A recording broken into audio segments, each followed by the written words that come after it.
Hello, welcome to Miniature Realms. My name's Stuart. So the Empire of Man has its reveal at the World Championships preview. Let's discuss what's coming.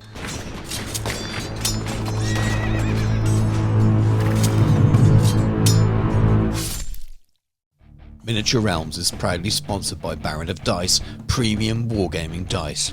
Over 500 styles, over 4,000 customer reviews. Welcome to the best dice on the planet.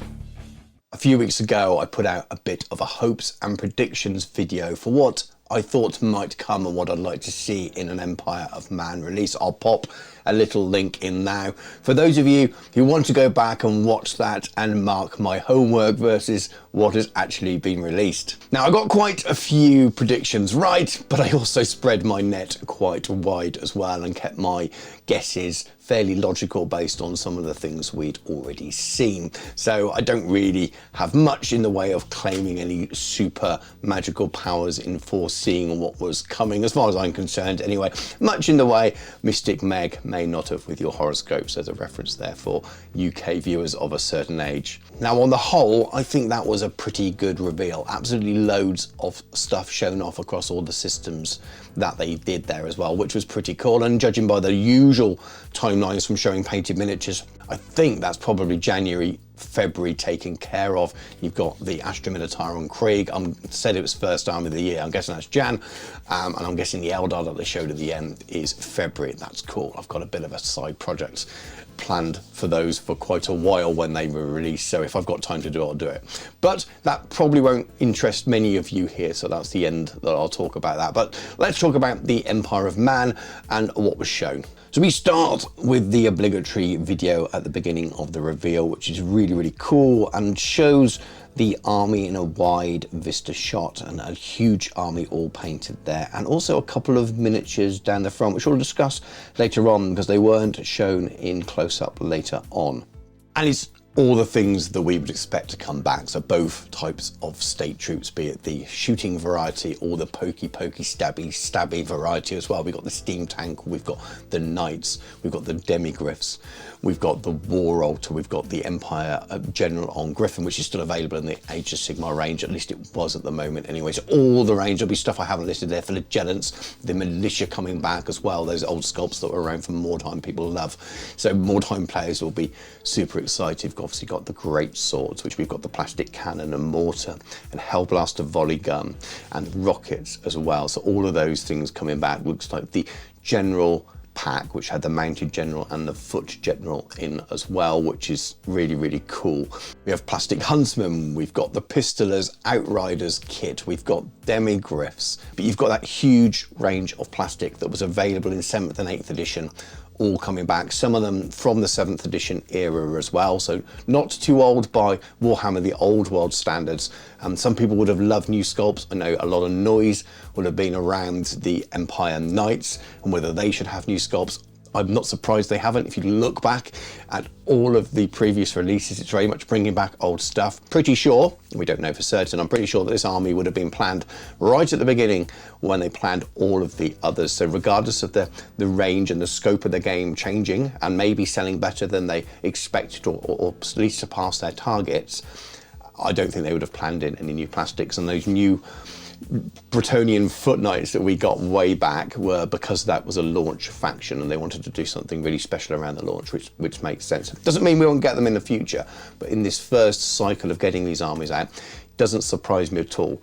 Would I love some updated sculpts there? Because I think the Empire Knights probably look a lot more dated than the later stuff. I love the state troops, I think they're fine, but those look a little bit dated. Yes, of course I would, but we're not going to get them as yet, and I'm just happy to see this range back and then the promise of the future for things growing. So there's a little bit of a headline there. I know a lot of people won't like that. While we're talking about plastics, I think it's worth noting something that was absent, something that wasn't there, and that is the pack of wizards you could make. So, and they were very much around the colleges of magic, so that's probably why they're not there. But I didn't see anything announced in that release article or in the release on the preview which mentioned the wizards. So maybe there's something new on the way there.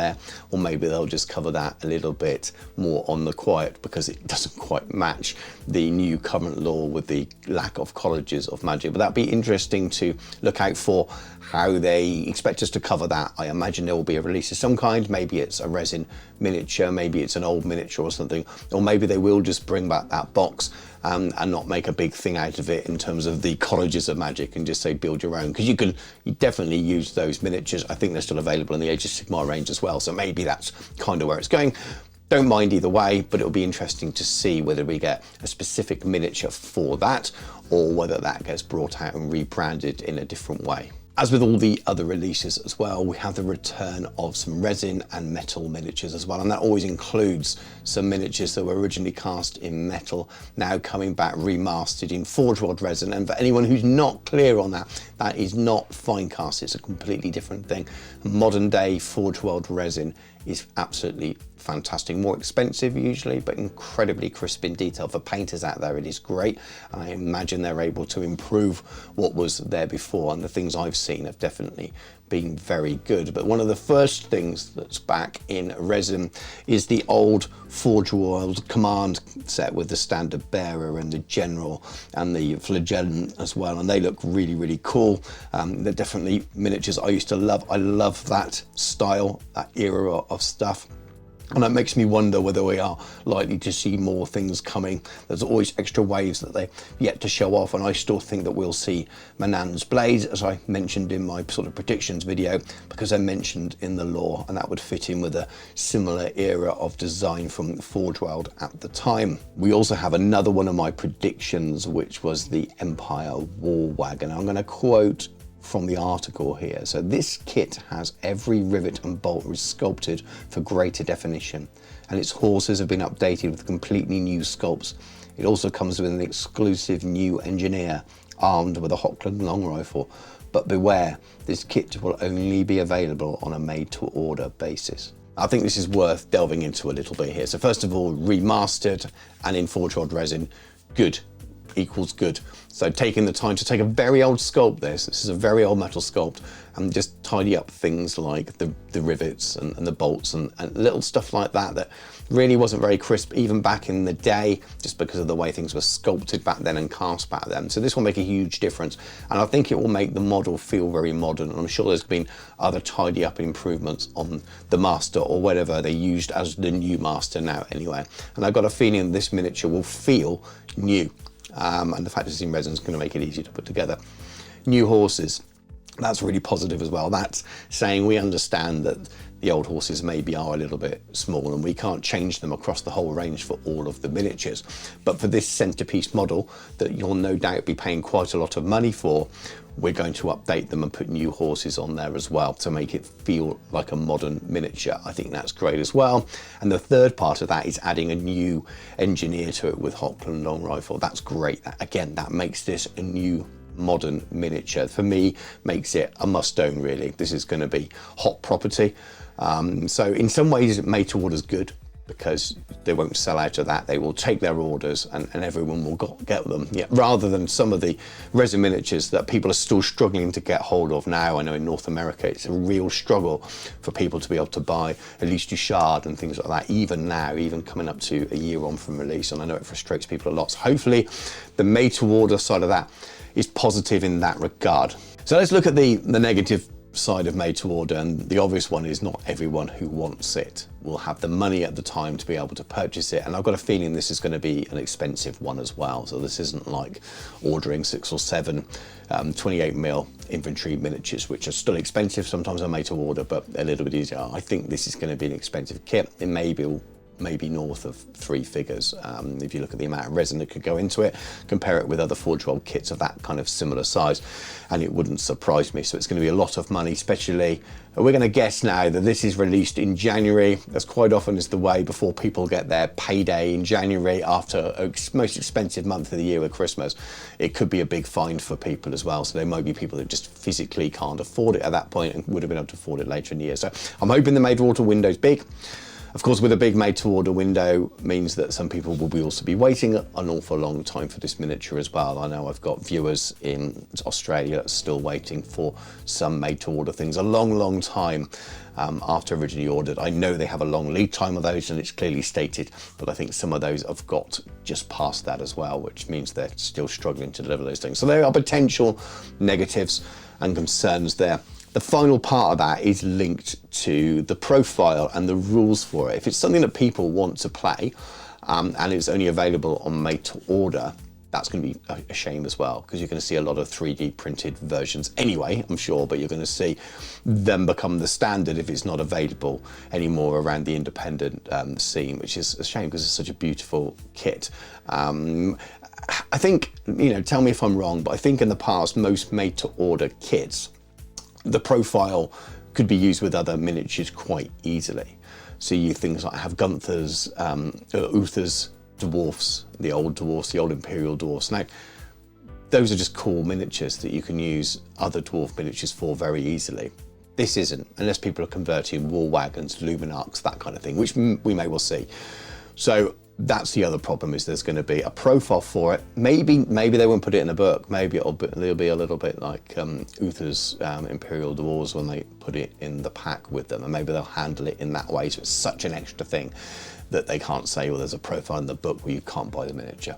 We shall see. But a few little concerns around that. I think it's exciting. I'm glad it's coming back. There'll be a reason why it's made to order. Maybe it's just because this thing is an absolute to cast, really hard to cast and do a large production all the time of and produce the quality that's needed. So they have to do short runs, produce the exact amount they need. It's quite a lot talking about it, but it's the exciting thing.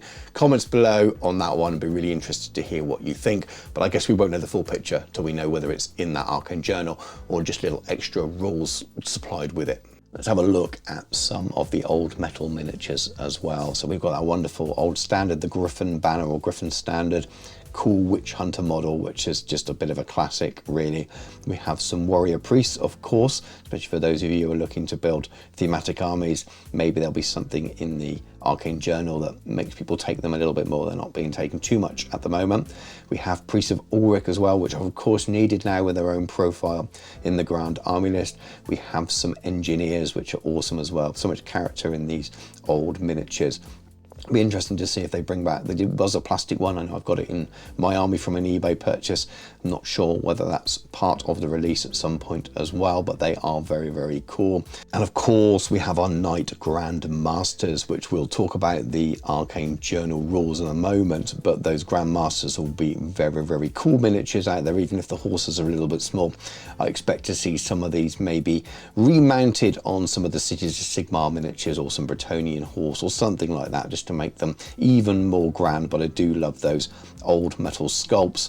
And of course we also have some Teutoburg Guard as well, which would be great for those people looking at doing a sort of Middenheim themed army. And right at the end there's something else I'm really excited about, which is the Imperial Ogres. Now that's something I maybe would have expected to come back to made to order, but it looks like here that's just going to be a metal release. I may have got it wrong, I may have read it wrong in my rush to record this video in the few minutes that I've got spare to do so, but I love that old Warhammer feel with those. It's very much something that kind of predates the 7th and 8th edition days, the feel of old Warhammer Fantasy roleplay in some ways. So I really love those.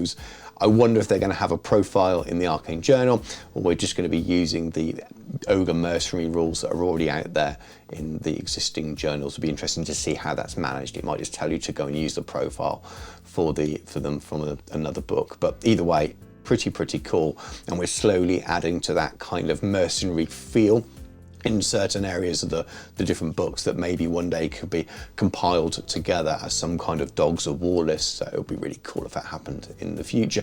We may well find that they just get their own entrance and they can actually be used fully in the Imperial Army, not as mercenaries, which would be a surprise, but it's not impossible. So it'd be an exciting one to look out for.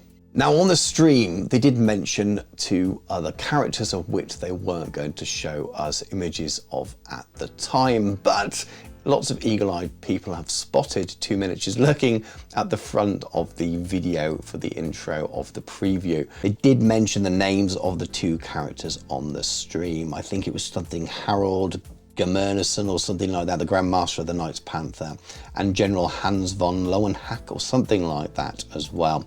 And it's very likely that those are the two miniatures that are loitering there at the front of the army in the shot. Now, whether that was a deliberate, fun little Easter egg to get people talking about it, because they definitely are, it's all over the Warhammer the Old World Facebook groups for sure, or whether it was a mistake and they shouldn't have been included in that army shot just yet. I'm sure they'll be announced in an upcoming article at some point. I'm guessing in December we'll see a few of those things. Who knows? People are giving their reviews of them already from those really, really blurry stills that people are taking from the video. I'm going to withhold my thoughts on them for now until I can see the miniatures as a whole. Just exciting. We're getting a couple of plastic miniatures for the Empire there as well, which would be very, very cool. Not everyone's had a new miniature yet. Some people are waiting on them. The Warriors of Chaos still don't have their plastic miniatures. They had nothing new in their range. So it's cool to see that they look like they're on the way, and we'll leave it at that for now. But let me know what you think in the comments, of course. Of course, we'll round out the little discussion about the things announced with that of the Arcane Journal, which is 48 pages as usual and covers the Empire army in the time of Warhammer the Old World, adding extra flavour, extra rules through the armies of infamy and special characters. And of course, the hot topic is always, what are the armies of infamy? And of course, they've been announced as the City-State of Narn and the Knightly Orders, which are two of the potential predictions I made. I think I made 3 or 4 in the end. I'm not surprised to see those coming. And I'm really happy, having started painting a Nuln army and recently started painting some Empire Knights and getting a few from a friend. So I've gathered a few more than I originally intended to as Knights of the Blazing Sun, and we can see that their Knightly Order is covered already. So I'm feeling that I guessed right with those things. It's a pretty easy guess, they were on the maps before. But personally, I'm really happy with those, but I'd love to hear what people think below. I think, as I said in my previous video, that the Grand Army list covers most of the standard states pretty well. It enables them to be covered just through normal Grand Army list and extra special characters maybe. And maybe some of the special characters in this book will also cover Marienburg. And that's how you'll get your flavour for what seems to be the way the lore's been going. If you look at the Warriors of Chaos army books, there's lots of lore around that. So I wouldn't be surprised if these give you armies of infamy to enable you to make Nuln a bit different and to do your knights. And if you want to run something like Marienburg, you can do it all from the standard army list, just using the special characters and using the special units. I still wouldn't be surprised if we saw Manann's Blades in the Army of Infamy and a special character related to Marienburg, which essentially gives you another flavourful way of doing it, almost a third Army of Infamy, a bit like the Dwarves do for the Slayer theme as well. So it's almost a hidden extra army build or style. It does mean in future as well, if they bring out campaign books and you get the odd extra unit and special character, that will give you flavour to your other provinces in the Empire as well. Again, let me know your thoughts below. Personally, I'm happy, but that's because I'm building those kind of armies. While I've covered all the returning miniatures, I haven't covered the contents of the Battalion box, which is, I think, it's quite important for many people. So many people will get restarted in the game. And this one looks pretty standard. I'm sure many people would have guessed the makeup. It obviously contains lots and lots of state troops. 61 miniatures in the box. 30 state troops, 30 state missile troops, so 60 state troops in all. And then that one remaining miniature is the steam tank. And I think that's fine, to be honest with you. Is it something I'll be rushing out to purchase? I've probably already got most of what I need, but I may still do it. It's usually a really cost-effective way of getting a good start to the army. So I might pick it up, but as usual, I seem to be collecting my armies before they come out and giving my money to people on eBay, but we will see how it goes. But I think it's a really solid start. You need those troops if you want that kind of Empire looking army on the table. Now, for many people out there who are playing Empire at the moment will say that you're not seeing those things on the table in the competitive scene. So if you're playing in the competitive scene, that maybe is not what you're getting. But it depends how you want to play your Warhammer. It was much the same with the Warriors of Chaos one. Great value, loads of stuff in there, but a good chunk of what was in there you weren't seeing on the competitive scene, which is a bit of a shame in some ways, but it's also great value starter box set. So it all depends on how you play your Warhammer. Warhammer, play your Warhammer the way you want to. No doubt we'll launch with that, and we'll have to wait for some of those boxes to come out as individual sets in Wave 2 as well. So if you want to get started with Empire straight away, that's generally the way you have to do it, unless you've already picked up some things on eBay like I have. Now, I'm hoping that we are looking at a January release, which will mean that over December we will start to see some articles on this, and I think that will be the biggest indication as next when we expect to see these miniatures go up for pre-order. If we start to see articles sort of early or mid-December, and then maybe we will even get a pre-order late December for an early January release. I don't think so. I've got a feeling based on what they said in the preview that the Astra, Minotaur and the Krieg are first, and I think they mean first by everything. But who knows, it is a different side of the business. But I think, if I'm going to guess, I think that the Empire will come just slightly after that. So maybe we'll get pre-orders in January and they'll get delivered or released at the end of January. Worst case scenario, I'll be surprised if we didn't have pre-orders in Jan, at least released early Feb. We will see. But it won't be long, and I can't wait for those articles that we get every time that a new army is about to release, where they delve a little bit more into the rules, into the book, often show off a couple more miniatures.